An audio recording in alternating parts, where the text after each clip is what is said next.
Oui. Merci, merci Romain. Donc, je suis Jean-Paul Carouanton, je suis avant-vente chez Vectra.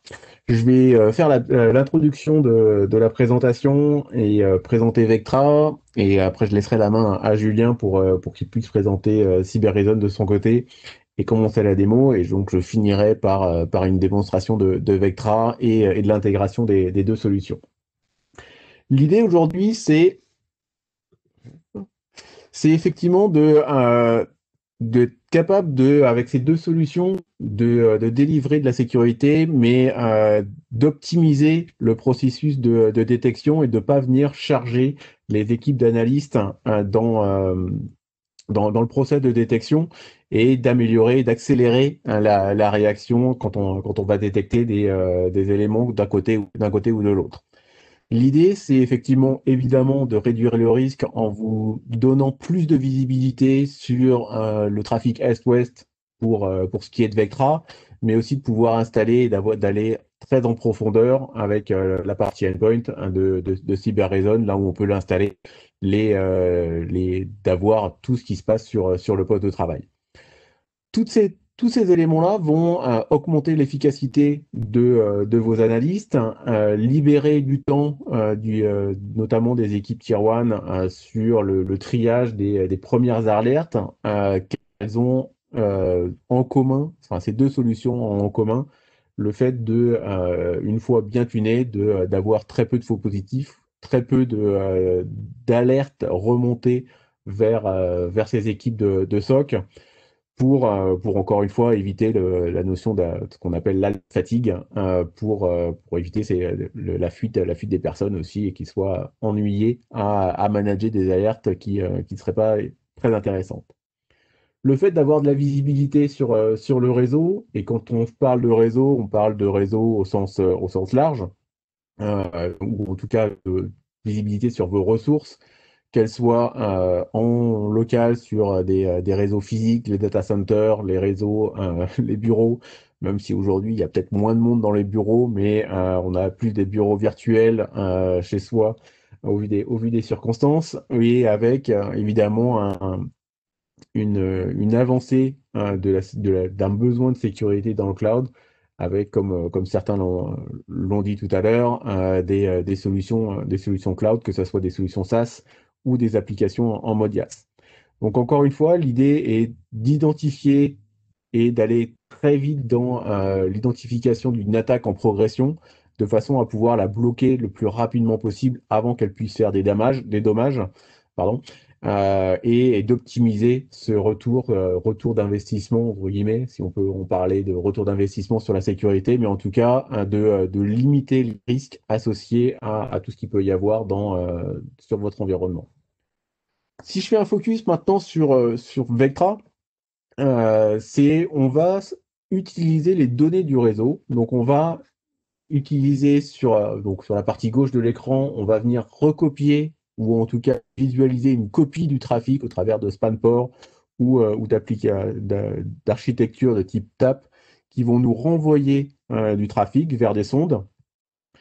Ces sondes vont extraire depuis le trafic des métadatas. Donc, ça va être des informations de connexion, qui discutent quels sont les IP, qui discutent avec quels IP, quel est le nombre de paquets. Mais quand on remonte au niveau applicatif, on va aussi voir le type de fichiers qui ont été touchés, par qui, avoir le login de l'utilisateur, si c'est une session HTTP, quelle est la méthode utilisée, quel est l'URI qui a été visité par l'utilisateur. Et on voit comme ça dans les différentes applications quels sont les protocoles de chiffrement utilisés dans la partie SSL. Donc c'est tous ces éléments qui vont remonter aussi au travers de protocoles plus utilitaires, en tout cas pour nous, pour pouvoir suivre une machine, c'est type les protocoles Kerberos ou DHCP, qui vont nous permettre d'identifier une machine, qu'elle soit en local ou dans le VPN ou ailleurs, dans l'interface. Évidemment, il va être important de pouvoir suivre une machine tout au long de sa vie.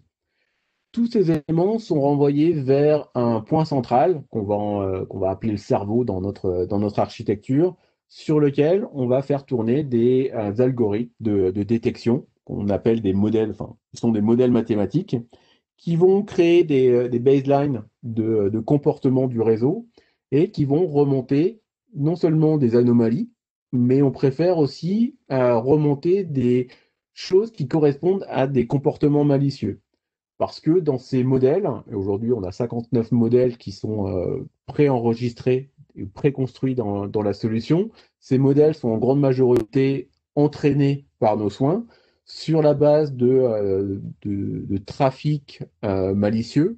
Donc quand ils vont matcher et ils vont pouvoir fonctionner très rapidement dans votre réseau sans avoir besoin d'apprentissage, puisqu'on les a déjà entraînés, on va être capable de les faire, de les faire comprendre qu'il y a un problème malicieux.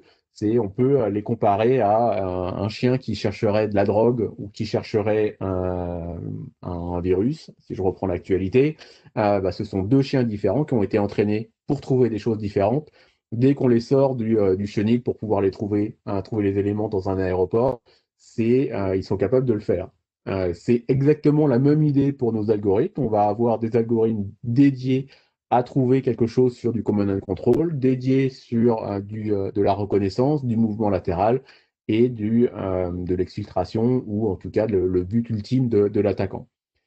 Donc on va enrichir ces données de façon à suivre les machines et à donner de la visibilité à l'analyste, donc au niveau 2, niveau 3, quand ils vont devoir analyser les choses pour voir pourquoi est-ce que ça a matché, comment ça a matché, quelles sont les autres machines qui potentiellement auraient été touchées par l'attaque dans ces éléments. Donc voilà le détail des différents comportements qu'on va chercher sur le réseau et qui ne sont pas liés, en tout cas qui sont agnostiques sur le chiffrement. Donc on n'a pas besoin de déchiffrer typiquement une session SSL pour pouvoir trouver un tunnel CNC dans ce tunnel-là. On va s'appuyer sur le séquencement des paquets, c'est là où les maths, entre guillemets, rentrent en jeu.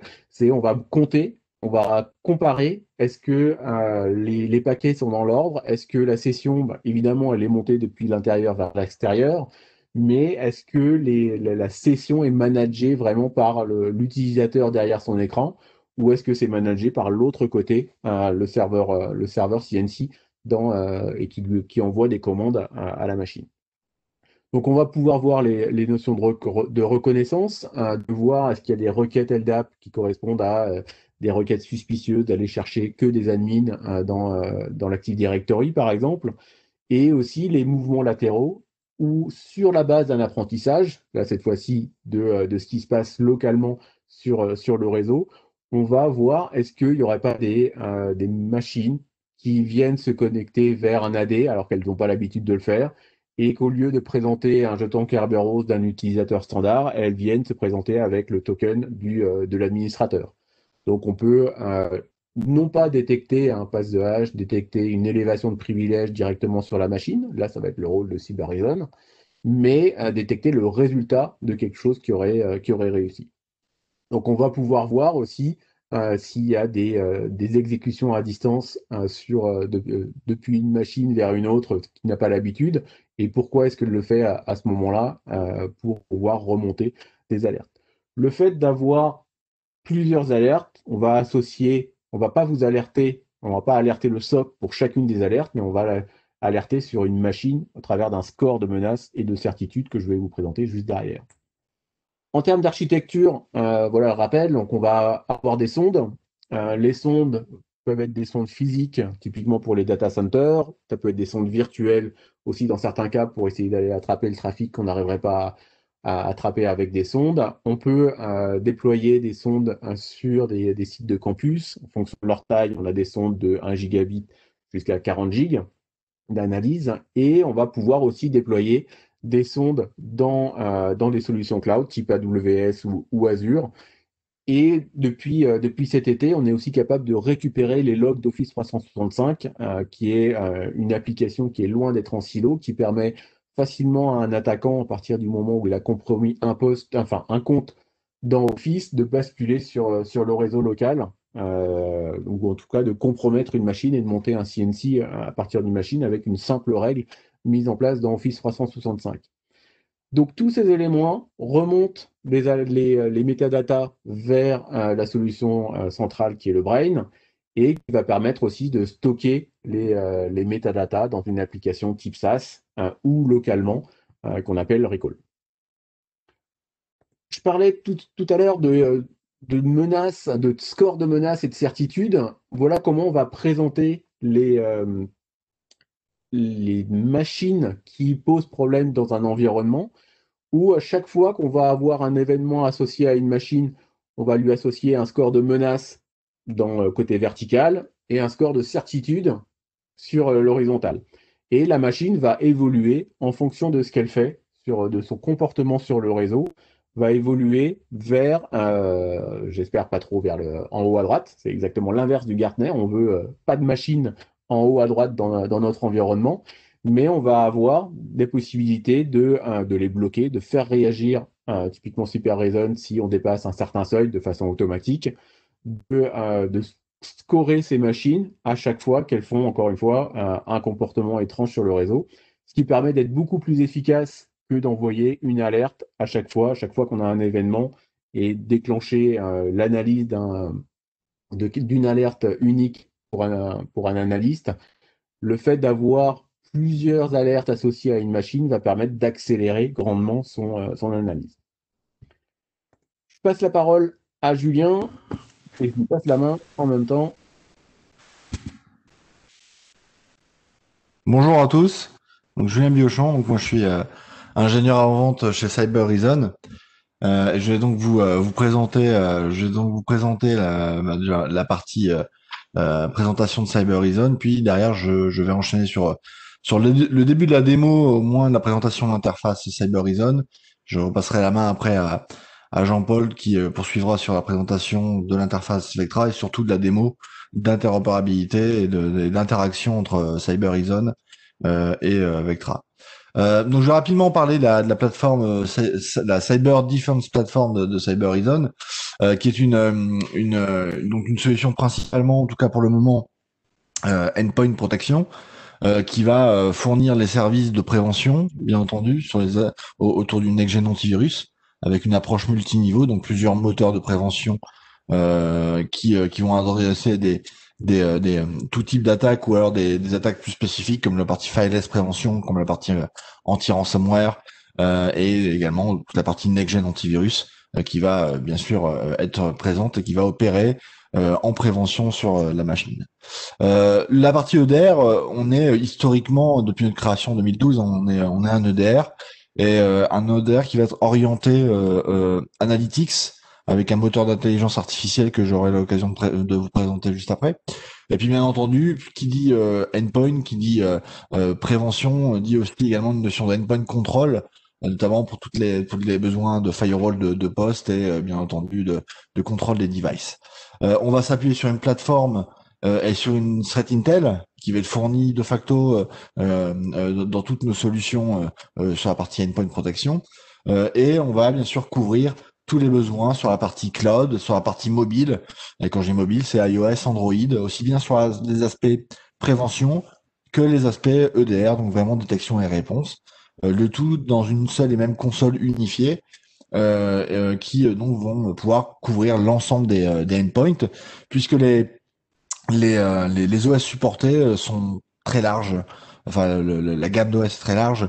On va de Windows XP jusqu'à Windows 10, Windows 2003 jusqu'à Windows 2019. Sur Linux, la plupart des distributions Linux sont couvertes. Mac, iOS, Android, je l'ai déjà dit. Les modes de déploiement peuvent se faire en cloud. On privilégie toujours la partie cloud, c'est certain. Néanmoins, on va être capable de mettre en place des plateformes on-premise avec le même niveau de fonctionnalité en cas de besoin.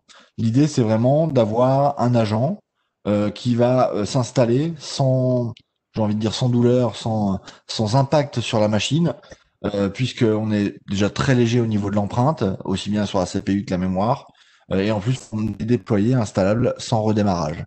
Et donc là, derrière, on aura vraiment des capacités de déploiement sur des dizaines ou voire des centaines de milliers de machines. C'est déjà arrivé chez pas mal de clients où on a été déployé sur plus de 120 000 machines en un week-end. On a vraiment un impact qui est très très faible au niveau de l'agent, ce qui derrière va nous permettre de de bénéficier des capacités d'analyse et d'analyse comportementale de la plateforme. Le moteur, justement, j'ai presque envie de dire qu'est-ce qu'il y a sous le capot.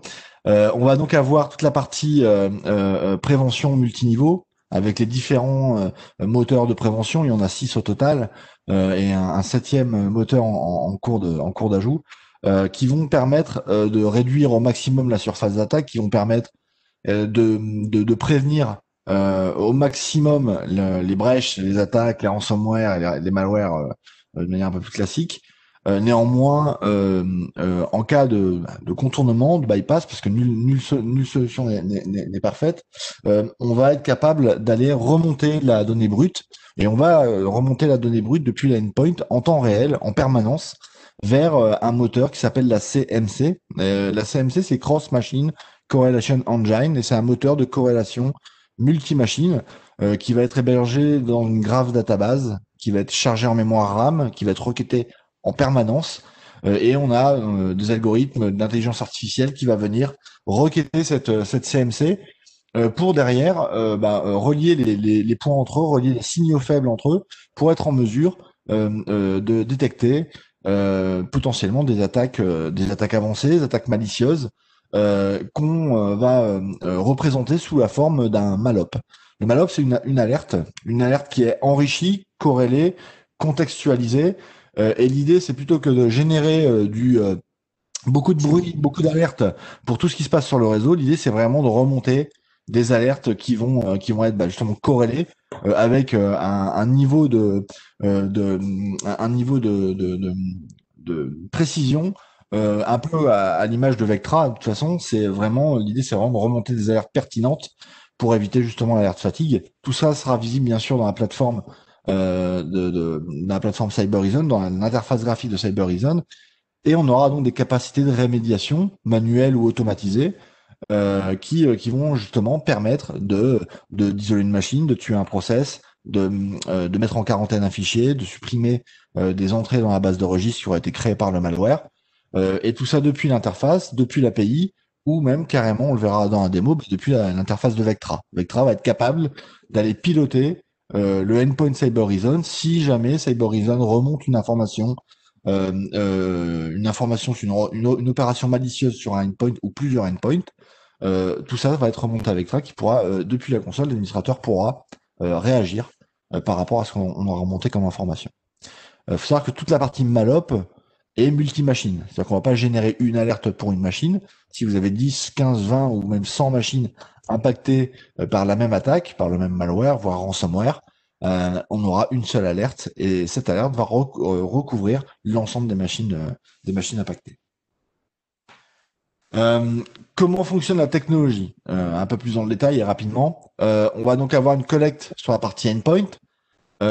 Toutes ces informations et toute cette donnée brute va être injectée dans le moteur CMC qui a été précédemment décrit. Et en fait, on va relier les signaux faibles entre eux, on va relier les points entre eux, justement pour être capable de détecter les opérations malicieuses par le biais d'analyse comportementale, par le biais tout simplement de l'intelligence artificielle qui est intégrée dans le produit. Et de là, on va ressortir un premier niveau d'information qu'on appelle des évidences. Et c'est typiquement une information qui peut être bénigne ou même complètement ou malicieuse. L'idée, c'est de conserver l'information et on va l'utiliser ultérieurement, ou plutôt la plateforme va l'utiliser ultérieurement en cas de besoin si jamais on détecte une réelle opération malicieuse. Le deuxième niveau, c'est les éléments de suspicion. Les éléments de suspicion, comme son nom l'indique, ce sont des comportements qui sont suspects et qui vont nécessiter, et tout ça de manière automatique bien entendu, qui vont nécessiter une analyse approfondie de la part de l'intelligence artificielle. Ce qui va être intéressant, c'est que automatiquement, l'intelligence artificielle va corréler les éléments de suspicion et les évidences entre elles pour générer une alerte, un malop, si jamais on détecte une opération malicieuse. C'est-à-dire qu'on ne va pas générer l'alerte pour les évidences ni les suspicions, on va générer une alerte uniquement quand on a besoin de le faire, quand l'intelligence artificielle a détecté que la corrélation des éléments de suspicion et des évidences indique un comportement de type malicieux. On a donc un malop qui est généré et ce malop, vous l'avez à l'écran. C'est tout simplement une alerte qui va donc être enrichie sur l'ensemble du contexte et qui va fournir l'ensemble du contexte de l'attaque avec des descriptions très claires sur la route cause, avec des informations sur les outils utilisés, l'ensemble des utilisateurs et des machines impactées, les communications effectuées typiquement par cette opération malicieuse, avec des informations spécifiques comme la communication vers un serveur de command and control, et toute la partie attack timeline, donc la timeline de l'attaque qui va être enrichie en temps réel et qui va permettre justement de voir l'ensemble des machines impactées. Dans notre exemple, il y en a qu'une seule, mais on pourrait très bien en avoir plusieurs. Et ça nous permettrait très rapidement de tout simplement savoir qui est le patient zéro et de connaître tout le contexte de l'attaque en un écran. Et bien sûr, à partir de cet écran, on aura la possibilité de partir dans une analyse plus poussée, de réaliser un deep dive et des investigations beaucoup plus poussées sur l'ensemble des informations nécessaires à la bonne compréhension de l'attaque.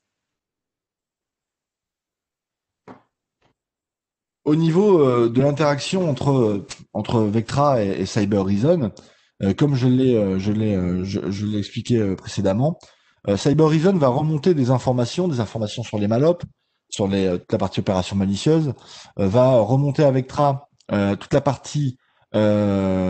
les informations sur les machines, le nom d'hôte, le nom du site, le département, la localisation, la machine est-elle isolée ou pas, a-t-elle été isolée précédemment, la version de l'OS et le type d'OS. Toutes ces informations vont venir donc enrichir l'interface de Vectra pour tout simplement alimenter, fournir plus de contexte à l'analyste, en l'occurrence. Et si besoin, depuis la console de Vectra, on aura donc l'occasion justement de remédier directement, en plus d'effectuer bien entendu le travail d'investigation nécessaire. On aura la possibilité d'aller investiguer directement depuis l'interface Cyber Reason via des raccourcis directement présents dans l'interface de Vectra, qui vont directement envoyer l'analyse vers la bonne interface et le bon écran au niveau de l'interface Cyber Reason, tout simplement des raccourcis. Et donc cette capacité de rémédiation en isolant notamment des machines qui auraient potentiellement été détectées comme compromis ou en train de réaliser des opérations dites malicieuses. Donc ça, c'est ce qui est dispo actuellement. On a donc la possibilité d'intégrer aussi bien Vectra que Cyber Reason ou les deux ensemble dans un écosystème. En général, on n'est pas tout seul, ni Cyber Reason ni Vectra. Et donc là, l'idée, ça va vraiment être, pour Vectra notamment, d'aller comment dire, interagir avec des éléments du réseau via des taps, via l'infrastructure réseau, via même la partie infrastructure virtuelle comme VMware en l'occurrence et d'autres infrastructures virtuelles, voire cloud également. Et pour Cyber Reason, au niveau de la source d'information, ça va bien sûr être la partie endpoint et toute la partie endpoint présent dans les infrastructures virtuelles également, sur la partie GCP, AWS, Azure, Oracle également, même si c'est pas présent ici, ça l'est. Et tout ça va donc alimenter les deux plateformes qui vont communiquer entre elles et qui vont justement permettre à l'analyste, comme expliqué précédemment, d'interagir entre les deux solutions de manière automatisée et bien entendu avec pourquoi pas l'intégration d'un sort en plus. On pourrait encore automatiser un peu plus les choses. Donc c'est donc mon dernier slide avant la partie démo. Et donc juste pour expliquer rapidement où on en est aujourd'hui avec entre Cyber Reason et Vectra. Aujourd'hui, on a donc une interaction où les éléments remontent depuis Cyber Reason vers Vectra. On est en train d'enrichir cette interaction et cette alliance technologique avec Vectra, tout simplement en étant d'ici quelques semaines capable de récupérer les informations de la plateforme Vectra vers Cyber Reason, et ces informations seront notamment toute la partie métadonnées de la plateforme Vectra, ainsi que les alertes émanant justement de l'analyse qui aura été issue du brain, enfin du cerveau dont parlait Jean-Paul tout à l'heure en introduction. L'idée, ça va vraiment être d'avoir des opérations malicieuses qui vont être enrichies avec du contexte complémentaire au endpoint, également avec la partie réseau, notamment Vectra. On va également être capable de supporter des sources de log externes sur des firewalls en plus. Et puis bien entendu, on est déjà capable d'interagir et de récupérer de l'information et du contexte émanant de Google, d'Office 365, de Okta et de toutes les plateformes cloud comme Azure, AWS, Oracle et GCP. L'idée, ça va être donc de collecter l'information, d'avoir une corrélation centrale sous forme de Malop, hein, comme je vous l'ai présenté rapidement tout à l'heure, et à terme, donc d'avoir cette corrélation sur l'ensemble des sources d'information et derrière des capacités de rémédiation, comme typiquement être capable d'aller supprimer un email malicieux depuis une boîte Gmail ou Office, ou alors d'aller rajouter une règle de filtrage sur un firewall, ou d'aller désactiver un compte utilisateur dans Azure AD ou dans Okta par exemple. Alors, ce sont des cas de figure un peu spécifiques qui font pas l'objet de la présentation ici. Alors je vais passer justement sur la démo. Jean-Paul, je te laisse. Alors on a une question d'abord. Ouais. Donc il y a une question par rapport à l'intégration avec des SIEM. Donc comment Vectra et Cybereason envoient leur log éventuellement dans un SIEM. Alors, je vais permettre de répondre pour Cybereason, puis après je te laisserai répondre pour Vectra. Pour Cybereason, il y a deux modes de fonctionnement, aussi bien pour Splunk que pour QRadar. C'est soit on a utilisé les applications natives présentes dans Splunk et dans QRadar. Donc, et là, ça va être l'application qui a été développée par Cybereason pour Splunk et QRadar, qui va aller récupérer en API les informations sur les mallops, les éléments de suspicion, les malwares, etc. Ça, c'est la première approche. La seconde, plus classique, tout simplement, on envoie en syslog TLS, bien entendu, des logs vers la plateforme QRadar et ou Splunk. Et c'est un petit peu la même idée pour Vectra, c'est l'envoi des logs, enfin des alertes, hein, en tout cas vers les SIEM, quels qu'ils soient, en syslog, avec la possibilité d'ajouter des informations au format JSON ou CEF en fonction des SIEM qui écoutent ces éléments et qui vont récupérer les éléments.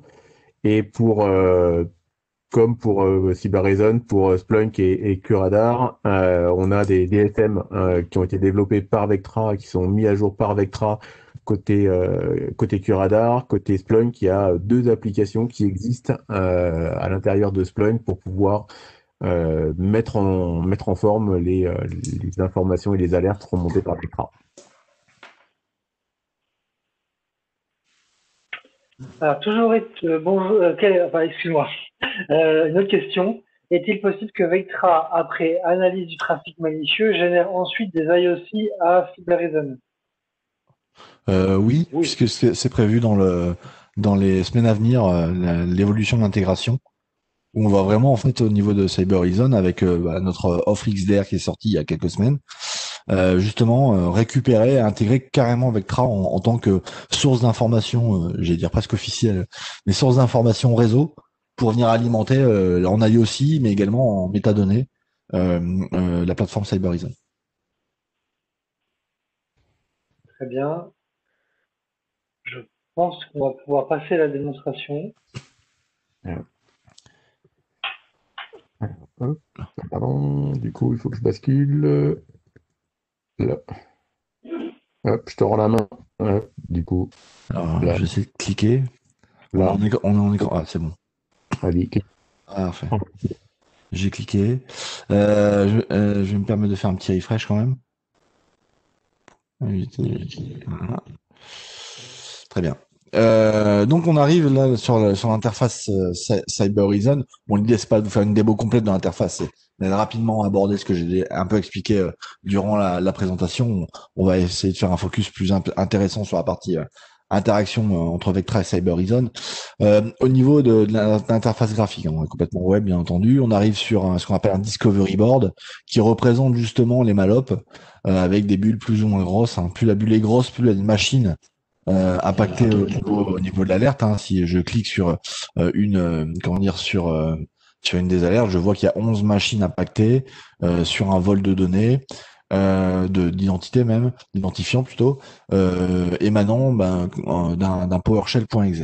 Alors bien entendu, on va pouvoir partir en deep dive depuis cette interface, ou on peut tout simplement aller dans ce qu'on appelle le Mallop Inbox, qui va se représenter exactement la même chose, mais sous forme plus exploitable d'un point de vue process et workflow de gestion des alertes, avec justement des capacités à aller effectuer un certain nombre d'opérations, comme tout simplement marquer des alertes comme étant à revoir sans intérêt ou étant remédiées, puis avec la possibilité également d'appliquer certains labels, que de créer ses propres labels directement comment dire dans l'interface. On voit qu'il y a différents types d'alertes. On a les éléments qui sont issus de la partie analyse de l'intelligence artificielle, avec toute la partie analyse comportementale. On a également des informations qui émanent de la threat intel de Cyber Horizon et qui vont donc venir encore une fois enrichir les informations et les alertes qui vont être présentes dans la console. Si je clique sur un des éléments, je vais donc arriver sur mon fameux Mallop avec toutes les informations nécessaires, dès qu'on peut d'ailleurs des références au mitre, et on va derrière avoir toute l'information nécessaire sur en gros ce qui s'est passé au niveau de cette opération malicieuse, de ce Mallop, de cette alerte, et on a donc une information sur une machine avec un utilisateur particulier. On a l'information qu'un PowerShell a été lancé, qu'il a lui-même lancé 4 process enfants et a effectué un certain nombre de communications au niveau réseau. Ce qui peut être intéressant, c'est de cliquer sur un des éléments pour arriver directement dans une des vues ici. On va ensuite, avant ça, être capable de voir les différentes informations sur la séquence en fait de cette attaque, de cette opération malicieuse, et d'avoir les informations sur le fait qu'en 2 minutes, potentiellement, il y a eu une compromission, et tout ça est arrivé depuis 3 jours. Si j'avais une autre machine qui apparaissait maintenant, j'aurais donc une nouvelle machine qui apparaîtrait ici, et ainsi de suite. On va être capable d'effectuer un certain nombre de réponses, on va être capable d'isoler, se connecter bien sûr en remote shell, ou même capable de répondre directement en fonction de ce qui va être disponible, et de pouvoir, alors pour le coup on n'a pas d'opération possible, mais là on aurait pu par exemple on aurait pu tuer le process s'il était toujours actif, on aurait pu supprimer les entrées dans la base de registre, et on aurait pu également mettre en quarantaine la machine. L'idée ensuite, ça va être de pouvoir rentrer dans le détail et d'avoir un certain nombre d'informations sur les différents process malicieux détectés. Il y en a eu 4 ici, on le voit là. On peut prendre l'ensemble de la vue corrélée ou on peut en prendre une seule. Et donc là, on voit qu'un Python.exe a lancé un PowerShell.exe et que derrière, on a la ligne de commande qui a été bien sûr exécutée, les notions de persistance qui apparaissent au niveau de la base de registre également. Alors je vais pas rentrer forcément dans le détail, mais on voit également les informations sur la communication, sur les machines, sur les utilisateurs.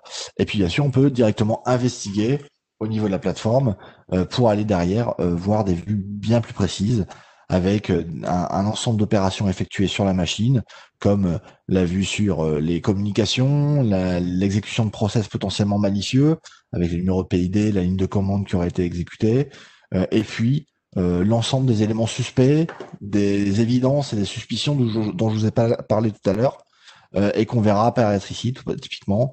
On verra donc les évidences, les éléments de suspicion, directement apparaître dans l'alerte.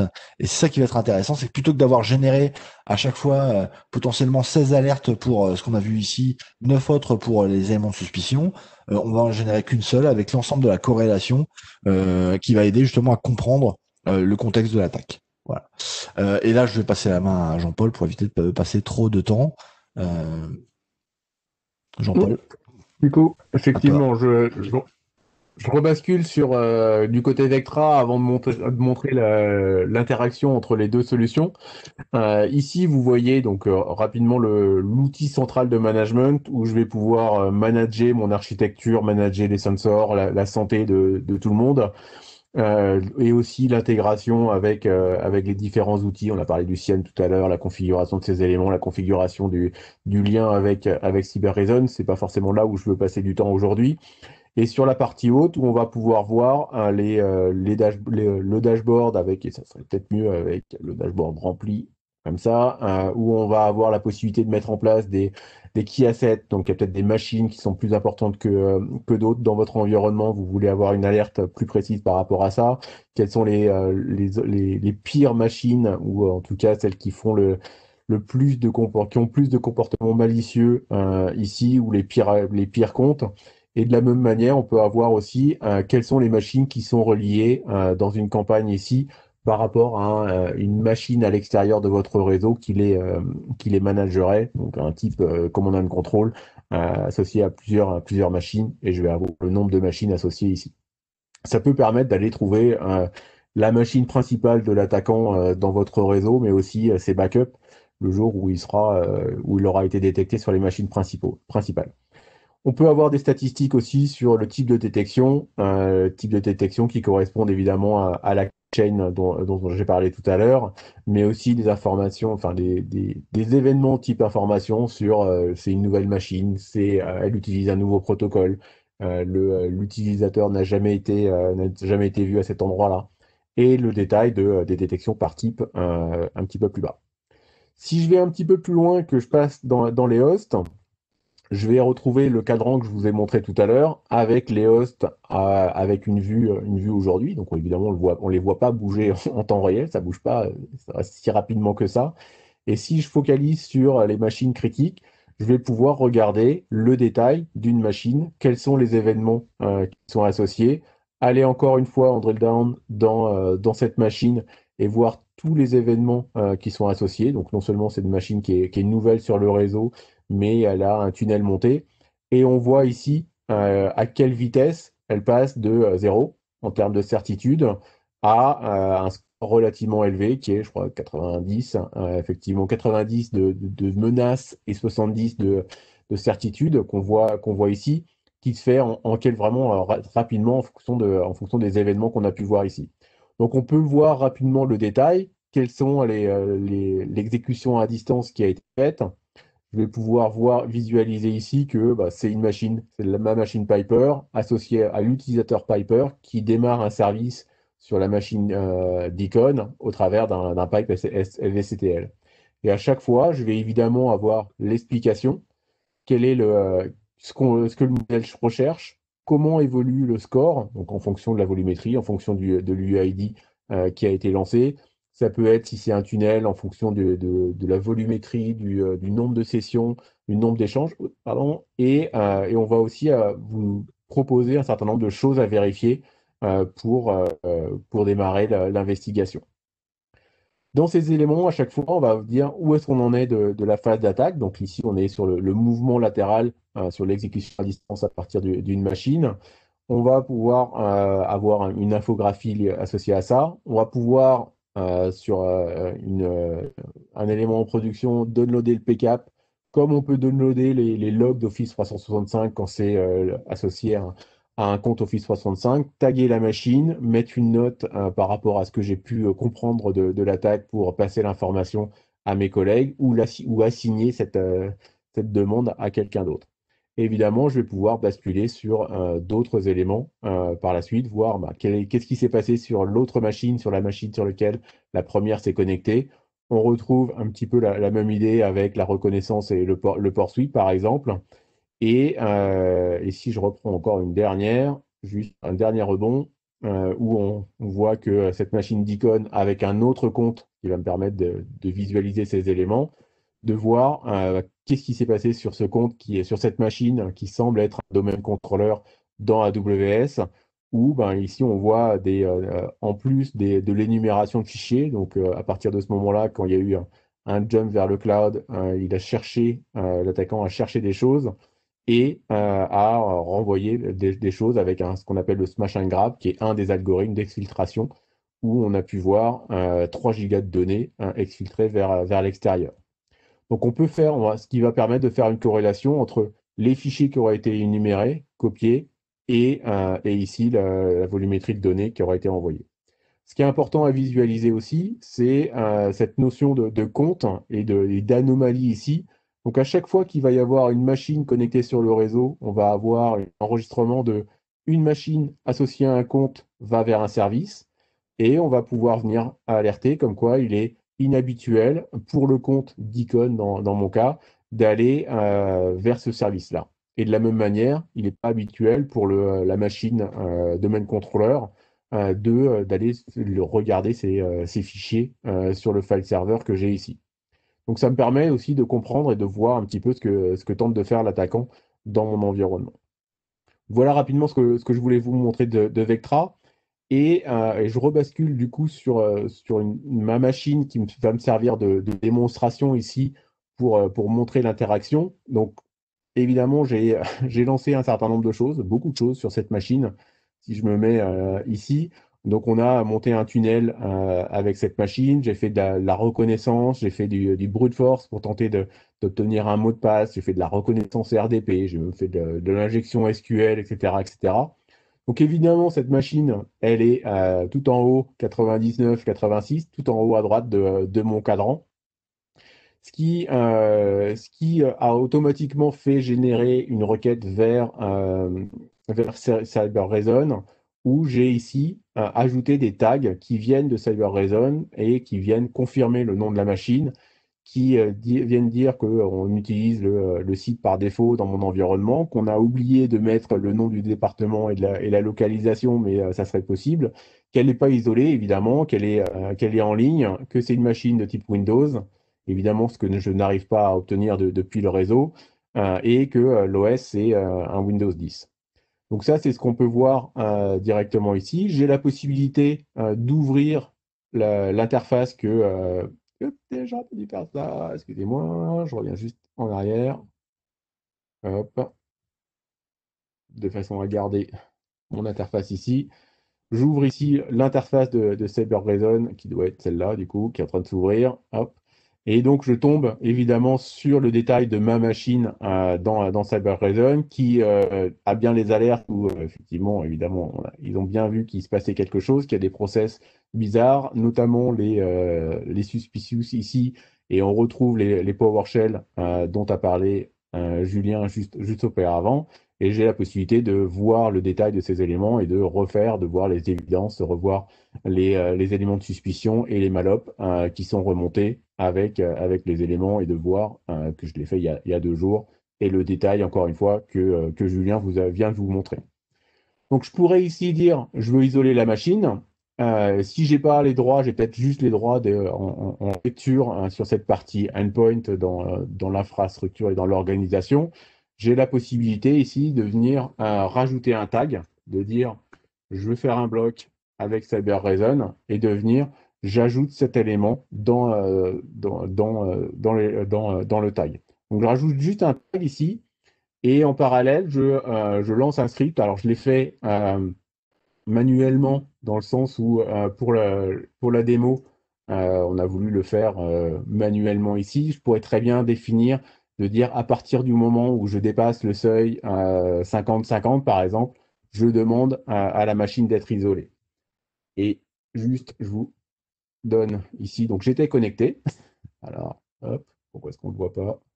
Vous devriez le voir. Diminue ici. J'ai été connecté avec un remote sur ma machine et donc je vais le réouvrir. Donc là, je suis bloqué, j'ai plus de connexion sur ma machine. Si je reviens, euh, si je reviens ici sur ma machine normalement et que je fais un refresh, si j'ai bien appris ma leçon de CyberReason, que je fais ça, non, je fais pas ça, pas ça, investigate, voilà. Ma machine, elle est isolée, voilà. Dans l'environnement. Je peux très bien après revenir en arrière et dire effectivement je veux faire un CR unblock. CR unblock. Je relance mon élément ici pour la débloquer et je vais avoir le message qui vient s'ajouter. Hop, je fais un refresh ici. J'ai mon manuel block qui a été mis en place à 14h49 et je l'ai débloqué à 14h51, pardon. Si je me remets là, hop, j'ai retrouvé ma machine. C'était pas que du fake. Donc j'ai bien accès à ma machine maintenant avec donc le remote access qui est revenu dans l'environnement. Donc ma machine était bien isolée lorsque j'ai lancé l'élément. Voilà ce qu'on pouvait vous montrer de l'intégration. Juste pour finir, hop, Ici, on a effectivement, on vous a montré effectivement l'intégration entre les deux solutions. L'idée, c'est d'avoir une visibilité complète, non seulement sur le réseau, sur des machines IoT, sur des machines qui ne seraient pas forcément sous votre management, mais aussi sur les endpoints que vous managez au travers des deux solutions. D'avoir une corrélation globale, quel que soit l'endroit où se trouvent ces machines, que ce soit sur le réseau, dans le cloud, en mode SaaS, pour certaines informations dans les conteneurs et les postes de travail, d'utiliser, comme l'a dit Romain au départ, des solutions dédiées et très précises dans leur domaine, plutôt que d'essayer d'utiliser une solution qui essaierait de faire un petit peu tout, mais qui du coup a du mal à faire tout très bien. L'idée, c'est d'avoir des acteurs dédiés dans chacun dans chacun de leurs domaines pour pouvoir faire une corrélation à la source sur les compromissions, sur les élévations de privilèges, sur les exfiltrations et avec des sources venant du poste de travail, venant du réseau, de façon à générer moins d'événements, mais que ces événements-là soient hyper précis, avec plus de contexte, d'avoir plus de contexte en une seule fois, d'où effectivement on a parlé tout à l'heure d'orchestrateurs euh, dans l'intégration et dans l'écosystème que vous pouvez avoir. C'est ce qu'on voit aujourd'hui de plus en plus déployé chez nos clients. C'est l'orchestrateur qui va prendre le contexte et quand il y a un ticket qui est ouvert, va donner beaucoup de contexte à l'analyste si besoin. Et tout ça en maintenant un coût d'exploitation le plus faible possible pour en utilisant ces dernières technologies dans votre environnement, simple à déployer, mis en œuvre. Donc des déploiements en mode hors ligne pour Vectra, donc on ne fait qu'écouter le trafic et avec un agent très léger pour la partie cyber prison. Voilà ce qu'on pouvait dire aujourd'hui. Merci. Est-ce qu'il y a des questions, Romain, pour finir? Oui, il y a pas mal de questions.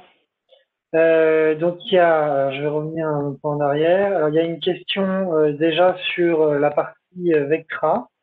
Est-ce que ça peut fonctionner en mode on-premise parce que c'est quelqu'un qui a des contraintes NIS OSE qui Oui, interdit l'usage de cloud externe. exactement, pas de problème. Les sondes et le brain peuvent être installés on-prem. Elles peuvent être même configurées en mode ce qu'on appelle air-gap, donc avec aucune connexion vers l'extérieur. On n'a pas besoin du cloud pour pouvoir détecter quoi que ce soit. Alors, question plus pour CyberReason, donc pour Julien. Au niveau CyberReason, avez-vous un service de type SOC managé pour le triage premier niveau afin d'éliminer des éventuels faux positifs avant de les envoyer aux clients? Oui, tout à fait. En fait, on a trois SOC. Donc, on a un service SOC qui peut être soit ce qu'on appelle l'offre essentielle, hein, donc la partie vraiment analyse premier niveau, et ça correspond parfaitement à la question. Ou on a même un SOC beaucoup plus complet avec sur incidence response, de threat hunting et autres. Mais donc pour répondre à la question, oui, et on s'appuie pour ça sur trois SOC qui sont basés à Boston, à Tel Aviv et à Tokyo et qui fonctionnent en mode follow the sun. Très bien. Moi, je rajouterai juste pour prêcher un peu pour ma paroisse que vous pouvez aussi consulter Donios. Vous avez plusieurs outils, pas que CyberReason ou que Vectra, et on va pouvoir peut-être vous apporter une réponse pour faire du manager. Et même si la question était pour Julien, je peux rajouter que Bien Vectra sûr. propose aussi un service de co-management, pas forcément du managed services hein, au sens propre du terme, mais de manager, de vous aider à monter en compétence sur la solution avec un service qui vous permet de se focaliser sur les alertes de priorité 1. Alors, une question encore pour Jean-Paul sur Vectra. Les analyses du trafic réseau sont toujours effectuées au niveau du brain ou les sondes en local ont une base locale des menaces standards? Non, effectivement, toutes les analyses sont faites au niveau du brain. Les sondes, j'ai l'habitude de dire qu'elles sont bêtes. Elles elles récupèrent du trafic, elles extraient de la métadata et l'envoient vers le brain qui a du coup est capable de faire la détection en fonction de tous les éléments qui viennent potentiellement de plusieurs sondes pour faire cette corrélation. Mais le brain peut être en on-premise, parce qu'il y avait entre parenthèses club que j'ai pas donné. Ça Oui, n'empêche pas que ça peut rester en local. tout à fait. Très bien. Alors, une dernière. Le contexte des investigations Mitre, Threat Intel, etc. Après détection sur Vectra et Cybereason, est-il récupérable directement par API ou syslog? Oui, bah, oui pour Vectra. Effectivement, Ouais, on peut envoyer les éléments par syslog, comme on l'a dit tout à l'heure avec les SIEM. Et on a aussi une API ouverte qui permet de récupérer du contexte ou de récupérer le détail de ces alertes. Exactement pareil pour Cyber Reason. très bien. Euh, une autre question pour Vectra. Est-ce qu'il y a des fonctionnalités d'IPS? Est-ce qu'on peut mettre en coupure réseau? Non, Je saurais répondre, moi, ça. non, effectivement, on ne fait qu'écouter le trafic parce qu'on a besoin. En fait, c'est la grosse différence avec un IPS, c'est qu'un IPS va rechercher une signature ou en tout cas un pattern particulier sur le réseau. Et dans ce cas-là, on est capable de couper effectivement la session ou d'enlever le paquet du réseau à ce moment-là. Vectra ne s'appuie pas sur sur ce type de pattern, vu qu'on va chercher un comportement. Potentiellement, on va peut-être mettre quelques secondes, quelques minutes, quelques heures à détecter ce comportement sur le réseau. Donc, ça n'a pas vraiment de sens de couper une session telle que pourrait le faire un IPS. Mais dans l'autre sens, on n'a pas besoin de signature non plus. Si je prends un exemple deux exemples de Configure et WannaCry, par exemple, pour nous, ça a matché exactement le même algorithme et sans avoir besoin de mise à jour de signature le jour où WannaCry est sorti, par exemple. Donc, c'est pour ça qu'on s'appuie sur les intégrations, sur l'écosystème mis en place pour aller dire, je détecte un CNC, bah, je vais demander au firewall de le bloquer. Je détecte une compromission et un mouvement latéral, je vais demander à Cybereason d'isoler la machine sur le réseau. Oui, on l'a aussi intégré avec du NAC. On a plusieurs exemples. Voilà. Ça peut vous intéresser. Il y a une question sur la durée de rétention des logs sur les deux produits, des logs online. Alors sur Cyber Reason, pour tout ce qui va être alerte, suspicion et éléments liés à une alerte, c'est 1 an. Et toute la partie éléments qu'on appelle éléments statiques, c'est-à-dire tout ce qui va être nécessaire à l'investigation, potentiellement au hunting, ça va être conservé 3 mois.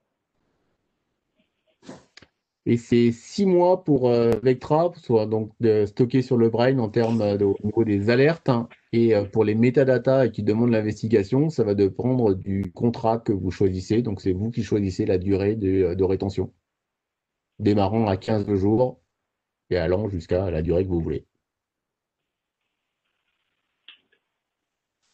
Très Ah, c'est pareil bien. pour la partie Cyber Reason, il y a bien entendu des options pour garder longtemps, beaucoup plus longtemps, mais voilà.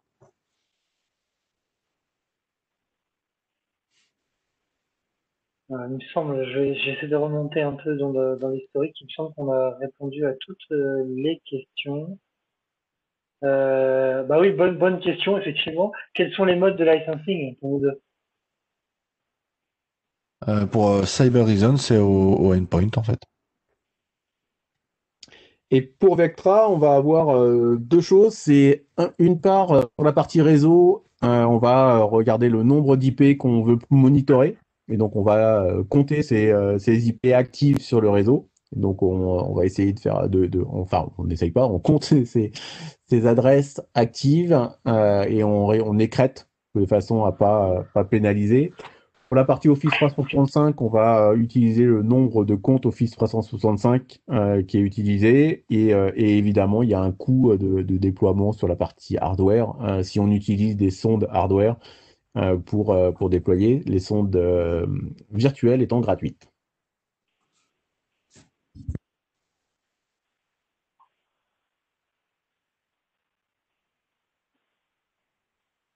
Je pense qu'on y est. On va peut-être attendre encore 30 secondes, mais il est déjà 3 heures. Il y a pas mal il y a quelques personnes qui nous ont quittés.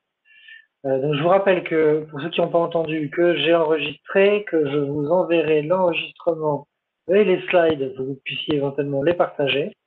Et dans tous les cas, si vous avez d'autres questions, si on finit et qu'elles vous viennent, n'hésitez absolument pas à nous les envoyer.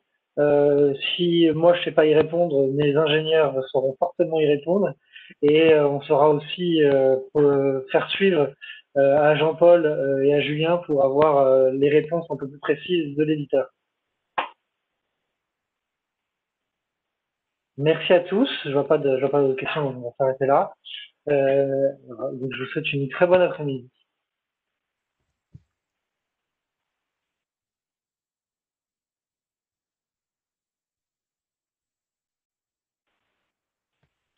Au revoir.